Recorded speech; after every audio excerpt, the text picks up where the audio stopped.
अहदनामा जदीद में से यानी नए अहदनामा में से अबरानियों के नाम लिखा गया ख़त उसका 10वां बाब और उसकी पहली 14 आयात खुदावंद के कलाम में से अपनी रहनुमाई के लिए सुनेंगे और इस हवाले को तलावत करने में हमारी रहनुमाई बेटा यशुआ याकूब करेगा। मेरी गुजारिश है कि वो सामने आकर इस हवाले को पढ़ने में हमारी रहनुमाई करें। ऊपर आगे सामने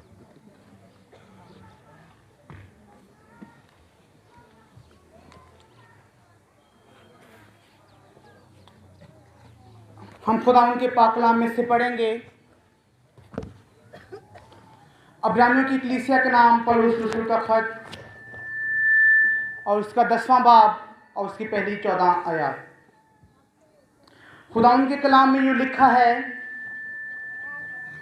क्योंकि शरीयत जिसमें आइंदा की अच्छी चीज़ों का अक्स है और उन चीज़ों की असली सूरत नहीं, उन एक ही तरफ की कुर्बानियों से जो हर साल बिला नागा गुजरानी जाती हैं, पास आने वालों का हरगिज़ कामिल नहीं कर सकती, वरना उनका गुजराना मकूफ ना हो जाता। क्योंकि जब इबादत करने वाले एक बार पाक हो जाते तो फिर उनका दिल उन्हें गुनाहगार ना ठहराता, बल्कि वो कुर्बानियाँ साल ब साल गुनाहों को याद दिलाती हैं।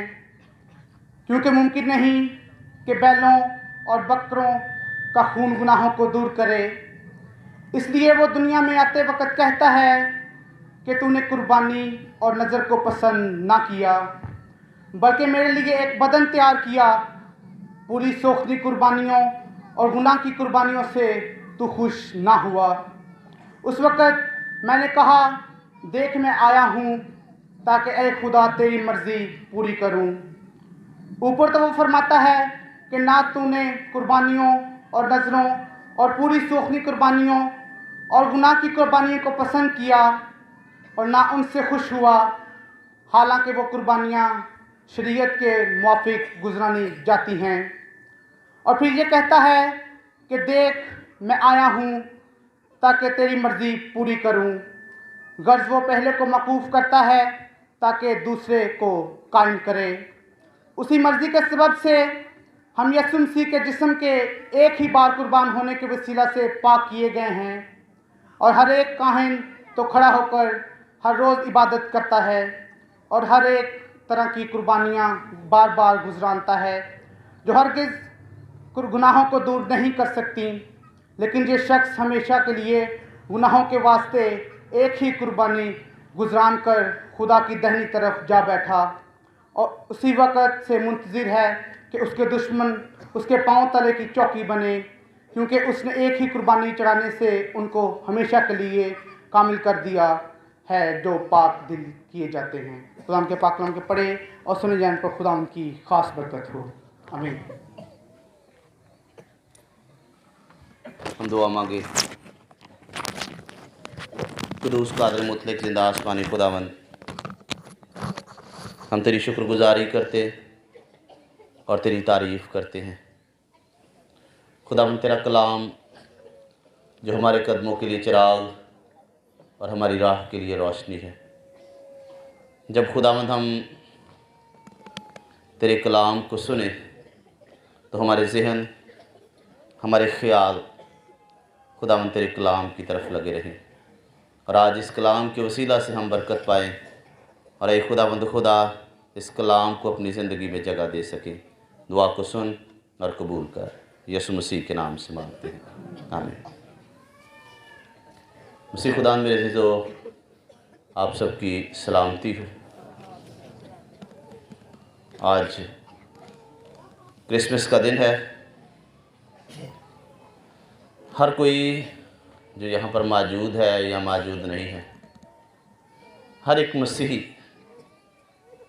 किसी भी, चाहे वो कलीसिया का हिस्सा है, आलमगीर कलीसिया को वो हिस्सा है, हर जगह वो खुश है। आप भी यकीनन सब खुश होंगे। खुश है सारे? पक्की बात है? लगा नहीं है? लगा नहीं कि आप खुश हैं? वैसे वाकई खुश हैं? खुशी की कई वजूहत हो सकती हैं।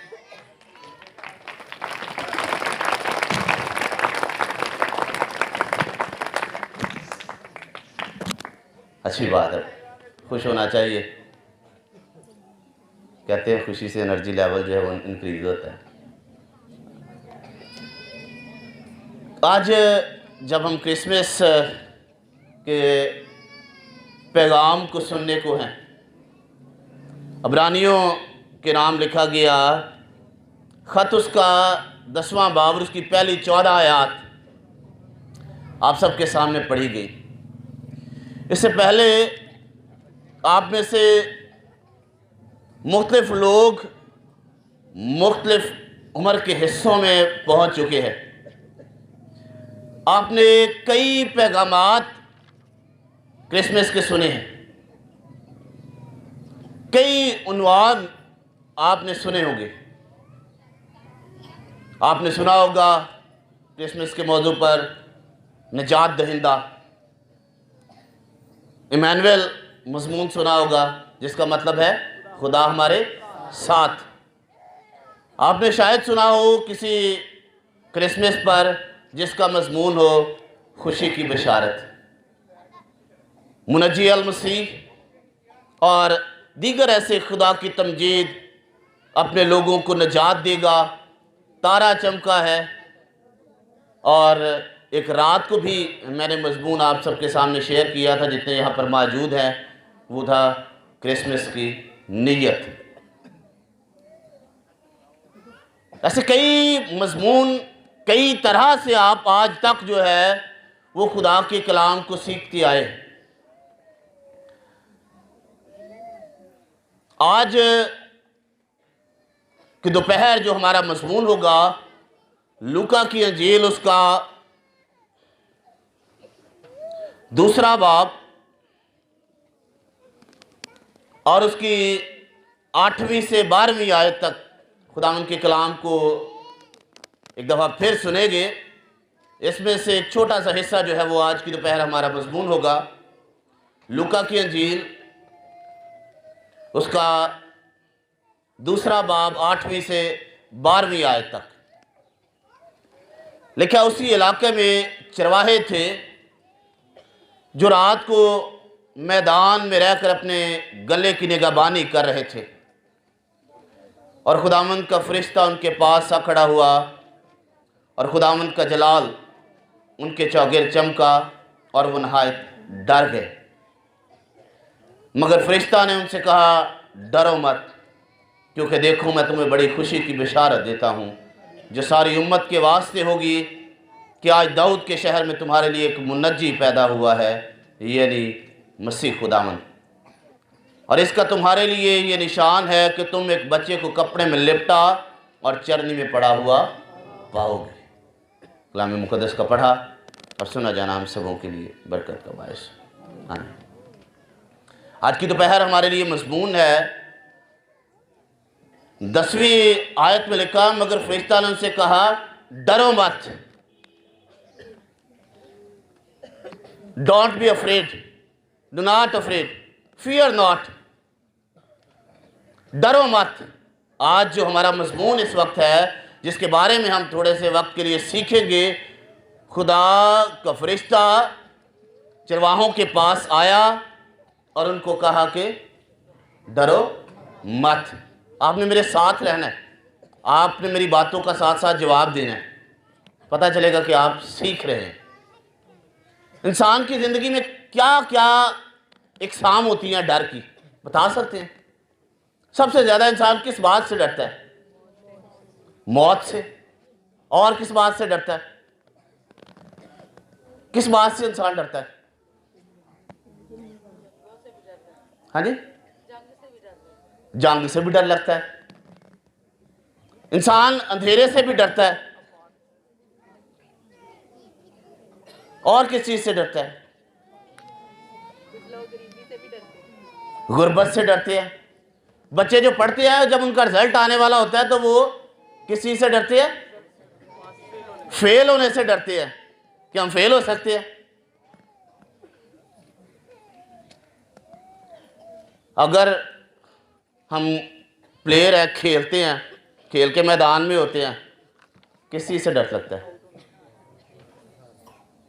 हारने से डर लगता है। अगर आप हार्ड बॉल खेल रहे हो तो मुंह पे गेंद लगने से भी डर लगता है।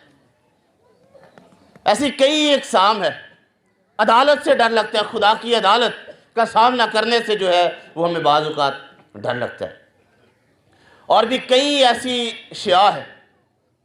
शादीशुदा ज़िंदगियाँ जो है, उनकी ज़िंदगियों में उनका सबसे बड़ा खौफ किसी वजह से कहीं ऐसा ना हो कि इख्तलाफ आए और तलाक तक नौबत पहुँच जाए। वो तलाक से भी शायद डरते हैं। बहुत सारी चीज़ें हैं जो आप अपनी ज़िंदगी में सोच सकते हैं कि आप कई चीज़ों से डरते हैं। नाकामियों से, बीमारियों से, बीमार होने से आप डरते हैं कहीं बीमार ना हो जाए। आप डरते हैं कि हम कारोबार शुरू कर रहे हैं, कहीं हमारा कारोबार फेल ना हो जाए। बहुत सारी ऐसी चीज़ें आपकी नज़र में आ रही होंगी, आपकी सोच में इस वक्त आ रही होंगी। कुछ मैंने बयान कर दी है, कुछ आपके सामने। इस वक्त यहाँ पर ये किस बात से डर गए, किस चीज़ से घबराए? खुदावंद के जलाल से। जब फरिश्ता उनके लिखा है उनके पास खड़ा हुआ और खुदावंद का जलाल उनके चौगिर्द चमका और वो नहायत डर गए। वहाँ एकदम से रोशनी इस कदर हो जाती है कि उनकी सोच से, उनके वहमो गुमान से ज़्यादा है। इस कदर वो रोशनी को देखकर डर जाते। खुदावंद यीशु मसीह की जब पैदाइश को देखें, मुख्तलिफ वालाजात को आप देखें, तो सबसे पहला जो मजमून शायद नज़र आता है वो डरो मत कहे।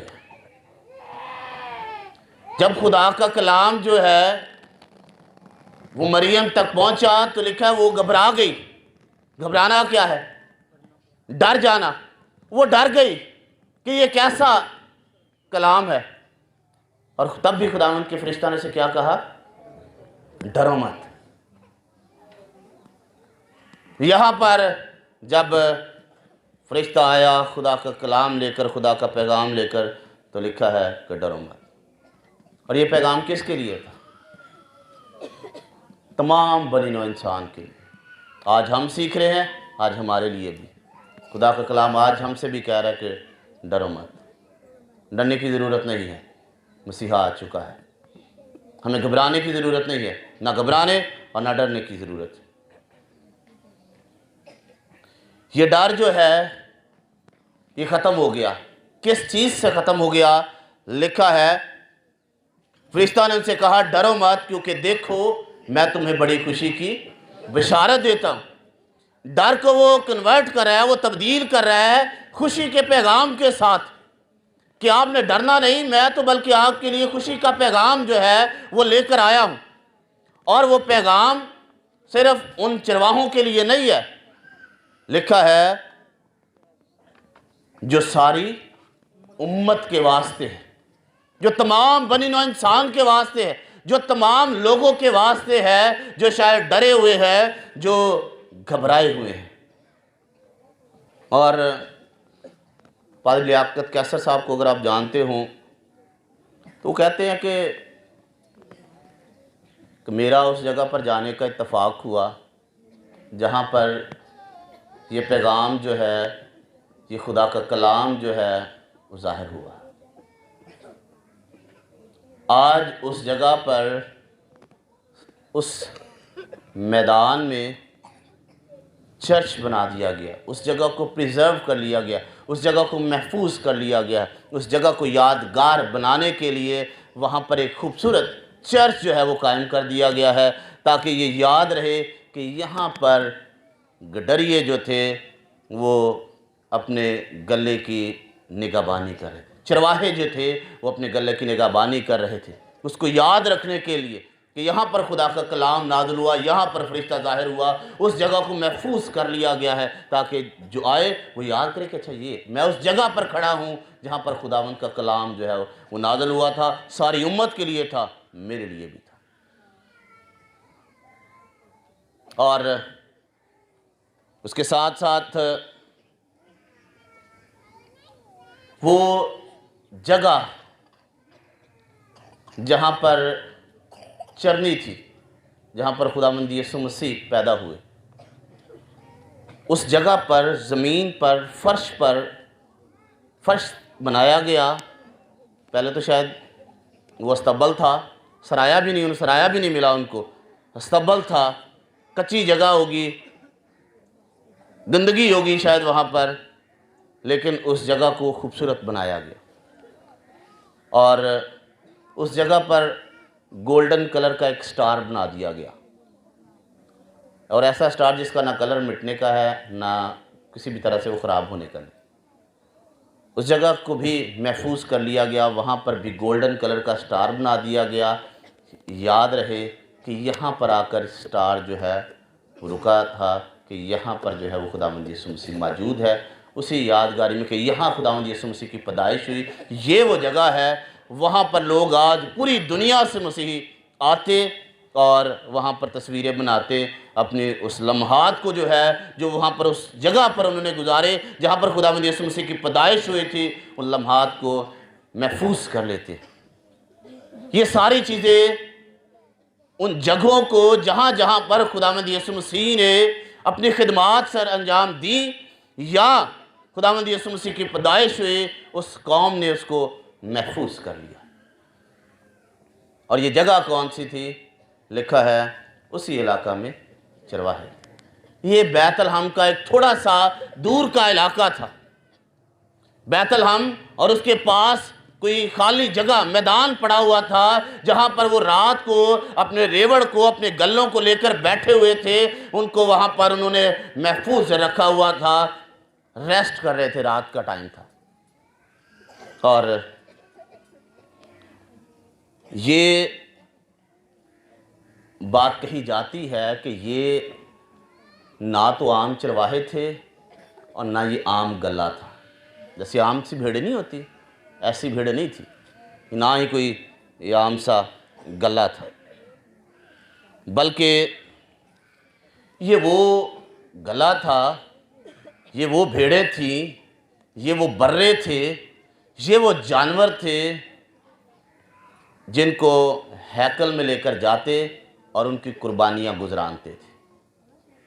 ख़ास लोग जो है उनको ये जिम्मेदारी दी जाती थी कि इन जानवरों की हिफाजत करें, क्योंकि ये बेऐब जानवर थे। इन जानवरों को लिया जाता और फिर इनको आगे हैकल में पेश किया जाता, ताकि ज़रूरत के मुताबिक जब कुर्बानी देनी हो तो कुर्बानी दे सके। और ये वजह थी कि खुदावंद का फरिश्ता सिर्फ और सिर्फ इन लोगों पर, इन चरवाहों पर जो है वो जाहिर हुआ, ताकि उनको ये बात बता सके कि तुम किन बर्रों की, तुम किन जानवरों की जो है वो मुहाफ़ज़त और निगहबानी कर रहे हो। जो बाइबल मुक़द्दस में लिखा है, देखो ये जहान का बर्रा, जो दुनिया का बर्रा जो जहान के गुनाह उठा ले जाता है, वो पैदा हो चुका है। तुम किन जानवरों की कुर्बानियाँ जो है, किन जानवरों की रखवाली कर रहे हो। वो जो दुनिया के गुनाह उठाने के लिए है, वो तो किसी और जगह में है। इन जानवरों को छोड़ो और उस बर्रे को जो हमें ज़िंदगी देने के लिए आया है, वो तो कहीं और जगह, उसको देखने के लिए जाओ। इसलिए ये ख़ास पैगाम जो है उन तक पहुँचाया गया। इब्रानियों के हिस्सा में से जो आप सबके सामने पढ़ा गया, यहाँ पर लिखा हुआ है 10वां बाब और उसकी 11वीं आयत से, हर एक काहिन तो खड़ा होकर हर रोज़ इबादत करता है और एक ही तरह की कुर्बानियाँ बार बार गुजरानता है, जो हरगिज़ गुनाहों को दूर नहीं कर सकती। लेकिन ये शख्स हमेशा के लिए गुनाहों के वास्ते एक ही कुर्बानी गुजरान कर खुदा की दाहिनी तरफ जा बैठा और उसी वक्त से मुंतज़िर है कि उसके दुश्मन उसके पांव तले की चौकी भरे, क्योंकि उसने एक ही कुर्बानी चढ़ाने से उनको हमेशा के लिए कामिल कर दिया जो पाक किए जाते। उससे ऊपर जाकर अब थोड़ा सा देखें तो लिखा है, ऊपर तो वो फरमाता है कि ना तूने कुर्बानियों और ना नज़रों और पूरी सोख की कुर्बानियों और गुनाहों की कुर्बानी को पसंद किया और ना उनसे खुश हुआ। खुदा उन कुर्बानियों से, उन नज़रों से जो बार बार गुजरानी जा रही थी, जो गुजराने वाले थे, ना उनको पाक कर रहा था, ना तमाम बनी नौ इंसान उससे पाक हो रहे थे, बल्कि ये साल हर साल रूटीन के मुताबिक एक रवायत बन गई थी। गुजरानते जा रहे थे, कुर्बानियाँ चढ़ाते जा रहे, ना जो चढ़ाने वाला है ना उसको कोई फ़ायदा हो रहा है, न जानवर ज़बह हो रहे हैं, खून बहाया जा रहा है, किसी को कोई फ़ायदा नहीं। ज़बूर नंबर 40 में से ये हिस्सा लिया गया है। ज़बूर नंबर 40 की अगर हम 10वीं आयत को या 8वीं आयत को देखें तो वहाँ पर लिखा है कि वो कुर्बानियों और नज़रों और सोखनी कुर्बानियों से खुश नहीं हुआ, ना उनको पसंद करता है। इसी वजह से लिखा है कि उसने एक जिस्म तैयार किया। 5वीं आयत को देखे तो वहाँ पर लिखा है, इसलिए वो दुनिया में आते वक्त कहता है कि तूने कुर्बानी और नज़र को पसंद ना किया। खुदा उन कुर्बानियों को, उन नज़रों को पसंद नहीं कर रहा था। वो कुर्बानियाँ, वो नज़रें जो वो जानवर इस्तेमाल किए जा रहे थे, जिनके रखवाले, जिनके पास ये पैगाम पहुँचा है, खुदा उनको पसंद ही नहीं कर रहा। वो बड़ी तगोदौ के साथ सर्दी में आधी रात के वक्त उन जानवरों की रखवाली कर रहे हैं, खुदा उनको पसंद ही नहीं कर रहा। खुदा का कलाम कहता है कि लिखा है तूने कुर्बानी और नज़र को पसंद ना किया, बल्कि इनकी बजाय इस पर अहमियत दी गई एक और चीज़ को, और वो चीज़ क्या है, बल्कि मेरे लिए एक बदन तैयार किया। कहता कि मेरे लिए एक बदन तैयार किया गया ताकि मैं उस बदन में आऊं, इनकारनेट हो सकूं, मैं जिस्म इख्तियार कर सकूं, मेरा तजस्सुम हो सके, मैं इस दुनिया का हिस्सा बन सकूं। उन कुर्बानियों को पीछे करते हुए मैं अपने आप को कुर्बान कर सकूं। और वो कुर्बान करने के लिए आ गया। लिखा पूरी सोख्तनी कुर्बानी और गुनाह की कुर्बानियों से तो खुश ना हुआ। वो इन कुर्बानियों से खुश नहीं हुआ, वो अपने आप को कुर्बान करने के लिए आ गया। और जब वो आया तो साथ ही ये पैगाम आया, साथ ही आसमान से फरिश्ते आना शुरू हुए, साथ ही जो है वो फिजाओं में एक नगमा जो है वो जारिश हो गया, आलम बाला पर खुदा की तमजीद हो और ज़मीन पर उन आदमियों में जिनसे वो राज़ी है सुलह। और उससे पहले डर को जो है वो ख़त्म कर दिया गया कि आपका डर जो है वो मुकम्मल तौर पर जाता रहे। ये कुर्बानियाँ जो दी जा रही थी, मैंने पहले भी बयान किया, इनका कोई फ़ायदा हो नहीं रहा था। अगर फ़ायदा हो रहा होता तो खुदा को क्या ज़रूरत थी ऐसा काम करने की। ये कुर्बानियाँ साल हर साल चढ़ाई तो जा रही थी, लेकिन इन कुर्बानियों से भी बढ़कर एक कुर्बानी की ज़रूरत थी। ये कुर्बानियाँ खुदा और इंसान की दिल और रूह के साथ मेल मिलाप नहीं करवा रही थी,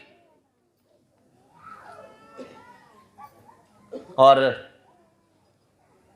खुदा ने अपने बेटे को फिर भेज दिया ताकि उसके आ जाने से मेल मिलाप हो सके। और लिखा हुआ है, जो हवाला आप सबके सामने पढ़ा गया, आप इससे वाकिफ़ हैं। लिखा है जब फरिश्ते उनके पास से चले गए तो ऐसा हुआ कि चरवाहों ने आपस में कहा कि आओ बैतलहम तक चले और ये बात जो हुई है जिसकी खुदावंद ने हमको खबर दी है देखें। उन्होंने परवाह की उस गले की, उन्होंने परवाह की उन जानवरों की नहीं। उनको इस बात की समझ आ गई कि उससे भी बढ़कर बर्रा जो हमें हमारे गुनाहों से निजात दे सकता है वो आ चुका है। उन्होंने उसकी परवाह नहीं की और अपने मसीहा को, निजात दहिंदा को, जो निजात देने के लिए इस दुनिया में आया, उसको देखने के लिए वो चल पड़े। और निजात का मतलब क्या है? आप किसी मुसीबत में फंसे हुए हैं, आप उससे निकल नहीं रहे, लेकिन कोई है जो आपको उस मुश्किल से, उस परेशानी से निकाल सकता है, उससे आपको रिहाई दे सकता है, आपको छुटकारा दे सकता है, आपको बचा सकता है। और ये काम तमाम बनी नौ इंसान के लिए खुदावंद यीशु मसीह ने किया, और सारी बनी नौ इंसान के लिए पैगाम साथ ही अपने भेज दिया।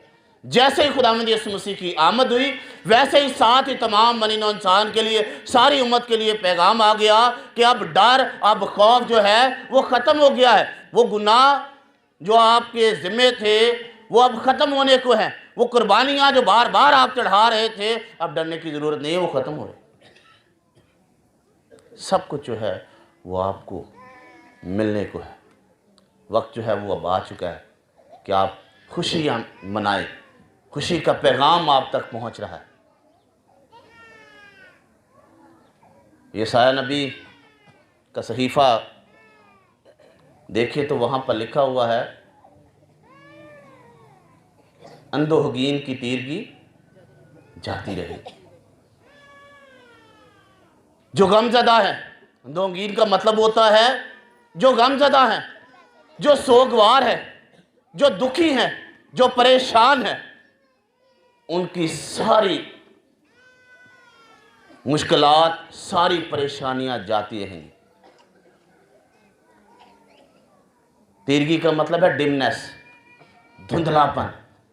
वो मुश्किलात, वो गम, वो दुख जिन्होंने इंसान की ज़िंदगी को मध्यम किया हुआ है, डिम किया हुआ है, वो सारी चीज़ें खुदा मिटाने के लिए खुद आ गए। और उन्होंने क्या देखा? बड़ी रोशनी देखी, और वो रोशनी आज हमारे दरमियान की है। हम उसको महसूस कर सकते हैं अगर हम खुदावंद के साथ। अब नजात दहिंदा आ चुका है, हर तरह का खौफ ख़त्म हो चुका है। अगर आप किसी भी तरह से किसी खौफ में, दुख, मुसीबत में, खुदावंद पर ईमान रखें। आपकी ज़िंदगियाँ गमों से भरी हुई हैं, आपकी ज़िंदगियों में शादमानी नहीं है, आपकी ज़िंदगियों में खुशियाँ हैं नहीं, किसी तरह से आ नहीं रही, रुकावटें हायल हैं, तो आप खुदावंद के पास जाएं, उसके आगे झुकें, क्योंकि जैसे ही वो आया तो लिखा है कि डरो मत। अब निजात दहिंदा आ चुके, अब हमारी ज़िंदगियों में डर, खौफ का अंसर जो है वो ख़त्म हो चुका है। अब हमें इसको कबूल करने की ज़रूरत है। जब हम उसे कबूल कर लेते हैं तो हमारी ज़िंदगियों में शादमानी आ जाए, खुशियाँ आ जाए। हम आज खुश हैं। मैंने शुरू में पूछा था कि आज हम खुश हैं। क्यों खुश है? क्योंकि निजात दहिंदा आ चुका है, हम उसके मानने वाले हैं। हम आज उसकी आमद के लिए और उसके इस दुनिया में आ जाने की वजह से खुश है। जो नहीं मान रखते वो खुश है, अपने अपने कामों में सारे लगे हुए हैं, सारी दुनिया अपने अपने काम कर ही रही है। जितने आज मसीही खुश है, कोई और कौम होगी खुश? नहीं खुश। क्यों? शायद उन्होंने यीशु मसीह को कबूल ही नहीं किया। लेकिन हम उसे कबूल कर चुके। अगर आप में से किसी ने भी उसे कबूल नहीं किया तो उसे कबूल करें। हम उन चरवाहों की तरह जो किसी और चीज़ों की तरफ देख रहे हैं, उनको छोड़ें, खुदावंद यीशु मसीह के पास आएं। पैगाम आ चुका है, और वो पैगाम सारी उम्मत के लिए, मेरे लिए, आपके लिए, आपके बच्चों के लिए, आपकी आल औलाद के लिए। डोंट बी अफ्रेड, डरो मत। सारा कुछ ख़त्म हो चुका है, अब डरने की बात ही नहीं है। छुटकारा देने वाला, नजात देने वाला मसीहा आ चुका है। वो जो हमें तूफ़ानों से बचाता है, वो जो हमें ज़िंदगी देता है, वो जो हमें राहत देता है, वो जो मौत को हरा देता है, वो जो लंगड़ों को चला देता है, वो जो अंधों को आंखें दे देते हैं, वो अब आ चुका है। अगर हम उसमें मगन हैं नहीं तो फिर तो हमारी ज़िंदगियों में डर रहेगा ही रहेगा। लेकिन अगर हम ईमान रखते हैं तो हमें किसी चीज़ का डर नहीं। उसे आज अपनी ज़िंदगियों में आने का मौका दें। रवायती क्रिसमस ना मनाएं। खुदावंद यीशु मसीह आपकी ज़िंदगियों में आएगा। आपकी मुश्किलात, आपकी परेशानियाँ, आपकी मसाइल किसी भी चीज़ से ताल्लुक़ रखने वाले हैं या रखते हैं, वो आपकी ज़िंदगी से ख़त्म हो जाएं, आपकी ज़िंदगी में खुशियाँ आ जाएं, आपका हर दिन क्रिसमस होगा, आपका हर दिन जो है वो खुशियों से भरा होगा, हर दिन आपके पास नए कपड़े होंगे, हर दिन आपके पास अच्छी से अच्छी खुराक होगी, हर वक्त आपके साथ मसीहा होगा। मसीहा है तभी तो आज खुश है, तभी तो हमारे पास हर चीज़ है, हमारे बदन के लिए, हमारे खाने पीने के लिए, जिस्मानी रूहानी हर चीज़ मौजूद है। जब मसीहा परमानेंट आपकी ज़िंदगी में आ जाएगा तो सब कुछ आपके पास आपकी सोच से बढ़कर होगा। खुदावंद इस कलाम के वसीला से मुझे और आप सबको बड़ी बरकत अता करे और खुदावंद यीशु मसीह को कबूल करने और अपनी ज़िंदगियों में शादमानी को लाने का फजल बख्शे। खुदावंद हम सबको बरकत। आमीन। दुआ मांगे हम। कुदूस कादिर मुतलक ज़िंदा आसमानी खुदावंद, हम तेरा शुक्र अदा करते हैं खुदावंद, तेरी तारीफ़ और तेरी तमजीद करते हैं। खुदावंद खुदा तूने अपने बेटे को इस दुनिया में भेजा ताकि हमारी ज़िंदगियों का डर, हमारी ज़िंदगियों का खौफ, हमारी ज़िंदगियों की मुश्किलात, हमारे गुनाह, हमारी परेशानियाँ ख़त्म हो जाएं, हमारा डर खौफ हो और खुदावंद डर और खौफ दूर हो जाए, हम आज़ादी और ख़ुशी के साथ आगे बढ़ें। खुदावंद आज हम तेरे बेटे अपने खुदावंद यीशु मसीह को कबूल करें और खुदावंद खुशियाँ हर रोज़ मनाएं, हर रोज़ हमारे लिए तेरी बरक़ात जो है खुदावंद आसमान से उतरे और उन बरक़ात से हम भरते चले जाएं। खुदावंद आज के कलाम को सुनने, कबूल करने और उस पर अमल करने का फजल बख्श। दुआ को सुन और कबूल कर, यीशु मसीह के नाम से आमीन।